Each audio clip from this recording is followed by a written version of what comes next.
की एक बहुत बड़ी समस्या जो फसल खराब हो जाती थी, हम तारबंदी करते, पूरी रात रखवाली करते, उसके बावजूद जो हमारी समस्या थी उस समस्या का भी निदान हो रहा है। और प्रत्येक गांव में, कम से कम प्रत्येक पंचायत में तो एक गौशाला होनी ही चाहिए। हम इसका पूरा प्रयास करेंगे। जिले की गौशालाओं का जिस दिन जिले की गौशालाओं की जब मीटिंग हो रही थी तो उसमें देख रहे थे कि सूरजगढ़ विधानसभा में सबसे ज्यादा गौशालाएं थी।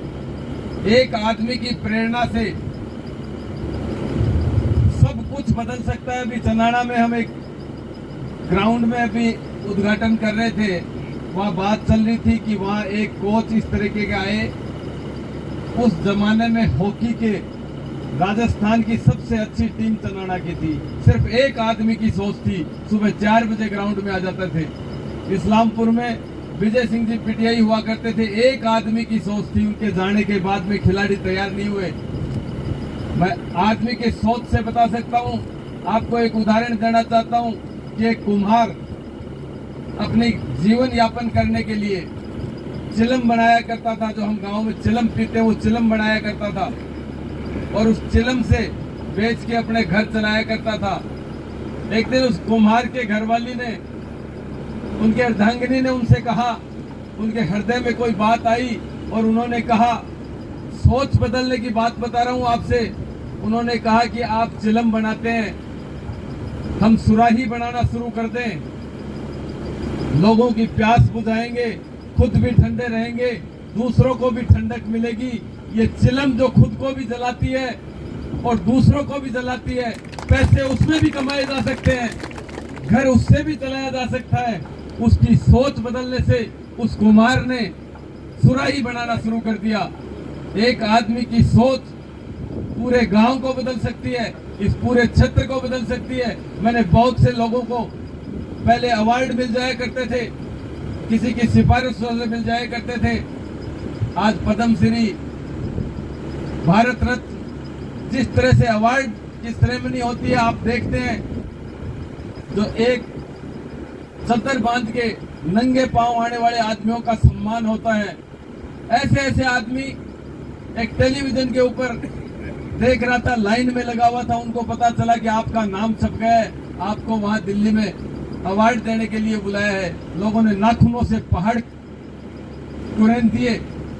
जो आदमी लग जाता है अपने काम में, ये बहुत बड़ी हमारे जिले का सौभाग्य है कि हमें इस तरह की एक टीम मिली है जो हर जगह गौशाला का जब नाम आ जाता है, उसके रजिस्ट्रेशन से लेकर, उसको अनुदान दिलाने से लेकर, रख रखाव में, साथ में लोगों को मोटिवेट करना, उनको अनुदान देना और दिलवाना, ये काम हमारे जिले का सौभाग्य है कि हमें इस तरह के मार्गदर्शक मिले हैं। इनसे प्रेरणा लेकर हमें ज्यादा से ज्यादा गायों की सेवा करनी चाहिए।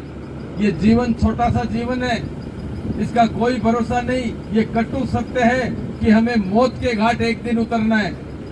इसको दुनिया के कोई संत महात्मा, कोई भी ज्ञानी आज तक इस मौत को नहीं जीत पाया। ये कटु सत्य है कि हमें मरना है और हमें जो भी हम अच्छे कर्म कर सकते हैं, गायों से बड़ा कोई धर्म नहीं है। गाय माता है। कोई भी आदमी गांव में सबसे सज्जन आदमी होता है। हम लोग कहते हैं कि ये गऊ जैसा आदमी है। बहुत बड़ी बात है गऊ के जैसा आदमी का कहने का मतलब। ये गाय माता, हमारे शास्त्रों में लिखा हुआ है कि किसी मंदिर जाने की जरूरत नहीं है। आप गायों की सेवा कर दीजिए, ईमानदारी से आप गायों की सेवा करेंगे, आपको पूरे जीवन में मंदिर जाने की जरूरत नहीं है। गायों के नाम पे आप समय देंगे, अपना कुछ भी योगदान देंगे। कोई चारा दे देगा, कोई गुटखा खाता है, दिन में 1 रुपया भी अगर वो गौशाला में दे के चला जाएगा, 10-10 रुपए के गुटखे खा जाते हैं सुबह से शाम तक। प्रत्येक गांव के, बड़ुंदा मेरा गांव से भी बढ़ के है, मेरे तो सारे चाचा ताऊ सब कुछ इस तरीके से है। मैं आपको ये बात कह सकता हूँ कि हम हर गट्टे में बैठ के ताश खेलने का काम कर सकते हैं। अगर अपना समय यहाँ दें तो ये गौशाला चमन हो जाएगी। आप अपना समय भी दे सकते हैं, रुपए पैसे कोई बड़ी चीज नहीं है। आप पानी पिला के चले जाएंगे, गायों को नहला के चले जाएंगे, कोई बीमार है तो उसकी सेवा करके चले जाएंगे, तो हमारा कुछ बिगड़ नहीं जाएगा। हम ताश पत्तियों के आदी हो गए, गुटखा खाने लगे, नशे के आदी हो गए। हमें इन बुराइयों से बच के हम सनातन धर्म के ऋषि मुनियों की संतान है, ये बात ग्रंथों में लिखी हुई है। और हिंदुस्तान, अभी आप बता रहे थे कि हम कुटुंबकम वसुधैव कुटुंबकम की भावना रखते हैं। हमारे प्रधानमंत्री जी जिस दिन शपथ ली थी, इस देश के प्रधानमंत्री की जिस दिन शपथ ली, उस दिन अमेरिका के सबसे ताकतवर अखबार, सबसे मुख्य अखबार के मेन पृष्ठ पे लिखा था कि पहली बार हिंदुस्तान में हिंदुस्तानियों की सरकार आई है। और इस बात को साबित किया। आपने देखा होगा कोरोना काल में, कोरोना जैसी महामारी में बहुत से देश वैक्सीन के लिए हिंदुस्तान की तरफ देख रहे थे। रशिया यूक्रेन के युद्ध में रशिया के प्रधानमंत्री ने ये कहा कि हमें हिंदुस्तान के प्रधानमंत्री से आशा है कि वो इसके बीच में आएंगे, मानवता के नाम पे वो हमारा समझौता करवाएंगे या हमारा पक्ष रखेंगे। तो हर आदमी हिंदुस्तानियों की तरफ देखता है। योग दिवस आप देख रहे हैं, 21 जून को जो योग दिवस मनाया जाता है, एक आह्वान पे जो हमारी संस्कृति है, जो योग हमारे ऋषि मुनि किया करते थे, ये इतनी बड़ी विद्या है कि सिर से लेके चोटी तक, एडी से लेके चोटी तक हर चीज को शुद्धिकरण करने के फार्मूले उस योग में लिखे हुए हैं। ये बात हमारे ऋषि मुनि जानते थे और उसको पूरे देशों ने मान लिया। सब के सब पश्चिमी देश भी इस बात को मानते हैं, सारे विकसित देश इस बात को मानने लगे कि योग से बड़ा निरोगा रहने के लिए कोई फार्मूला नहीं है। हम हमारी पुरानी संस्कृतियों को भूल गए। हमारे अनपढ़ माँ बाप थे,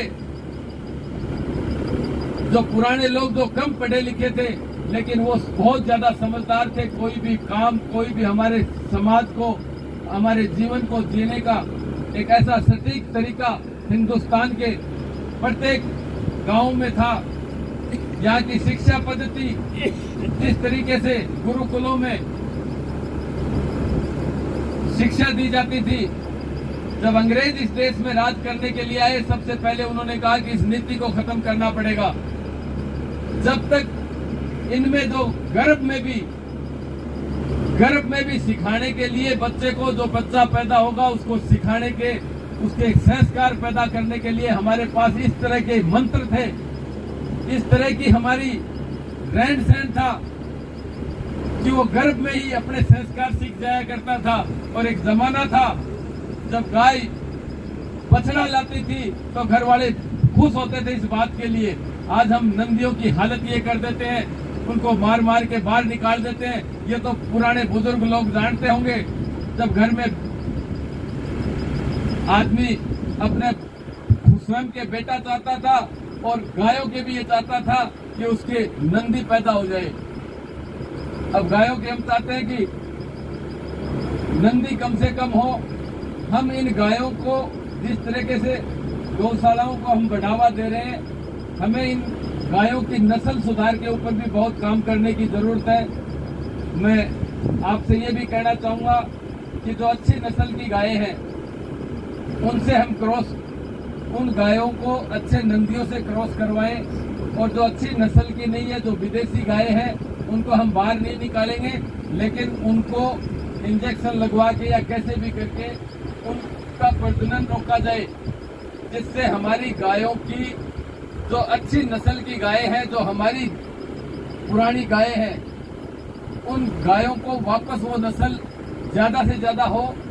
गाय का गोबर भी, जो देसी जो थुए की गाय होती है, उसी का गोबर सबसे अच्छा होता है।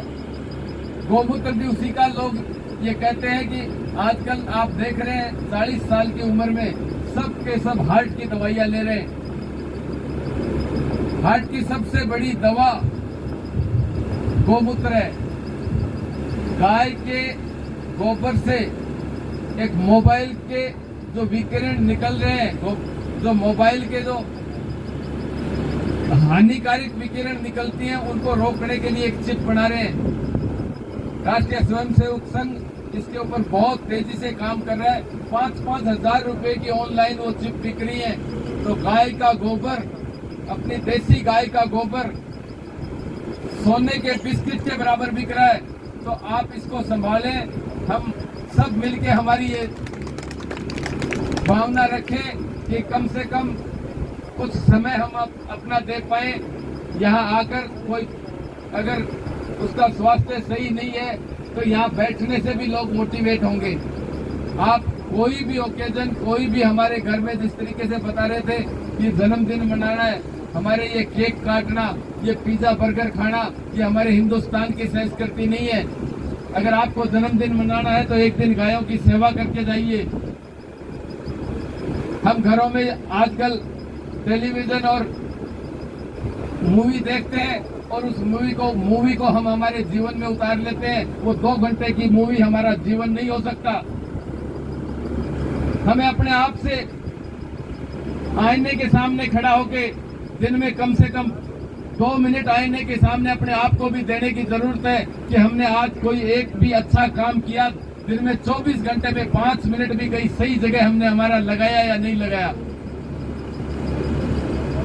हमारा देश विश्व गुरु बनने की राह पे चल रहा है और हम सब की भागीदारी है। स्वच्छता के ऊपर हमें ध्यान देने की जरूरत है। गायों के प्रति हमारे दोनों काम हो रहे हैं। हमारे किसान भाइयों की मदद भी हो रही है, गाय माता की सेवा भी हो रही है। तो हमें ज्यादा से ज्यादा इस बात का ध्यान देना चाहिए। और मुझे बड़ुंदा कलावासियों से तो कोई ज्यादा ये कहने की जरूरत नहीं है। मैं तो हर काम में, मेरे पिताजी केरपुरा से ज्यादा बड़ुंदा के लिए तैयार रहते थे। इस स्कूल के ग्राउंड की बात आई तो सबसे आगे सर कटवाने के लिए मेरे पिताजी तैयार थे। और इस बात का विश्वास दिलाता हूँ बड़ुंदा वासियों आपको कि जब भी आप कभी मुझे याद करेंगे, आप किसी भी दुख की घड़ी में, किसी काम की घड़ी में मुझे जरूर याद करना। मैं आपके हर सुख दुख में हमेशा खड़ा तैयार मिलूंगा।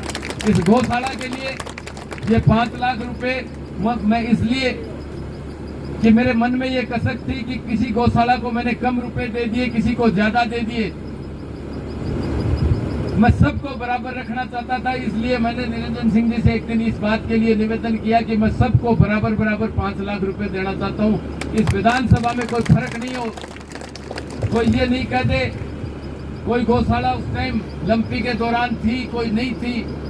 नई गौशालाएं भी जितनी बनेंगी इन 13 के अलावा, उन सब के लिए मैं 5-5 लाख रुपए सबसे पहले मेरे से मंगवा लेना, लेकिन आप उसको कैसे भी करके बढ़ावा देना। और एक इस हमारे हृदय में